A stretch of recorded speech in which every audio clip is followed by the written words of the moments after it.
নিজেকে গুরু বলে সম্বোধন করার স্পর্ধা একেবারেই আমার নেই। আমি ওদের দিদিটাকেই বেশি স্বচ্ছন্দ বোধ করি। নিজেকে উজাড় করে শুধু সঠিকভাবে ওদের গড়ে তুলতে চেয়েছি গত 12টা বছর ধরে। কিন্তু ওদের থেকে পাওয়া এই ভালোবাসা, শ্রদ্ধা আমার কাছে এক পরম প্রাপ্তি। শনিবার রাতে আমায় শুধু বলে রেখেছিল, দিদি কাল কিন্তু তুমি শাড়ি পরে সেজে নিচে ক্লাসে নামবে। তখনই বুঝেছিলাম কিছু তো একটা প্ল্যান চলছে। তবে ওরা যে আমায় ঘিরে এত কিছু ভেবেছে তা সত্যি আমার ভাবনাতেও আসেনি।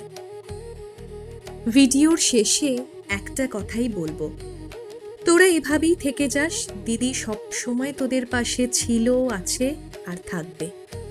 আমরা নৃত্যার্থে সকলে যেন এভাবেই বেঁধে বেঁধে থেকে যাই।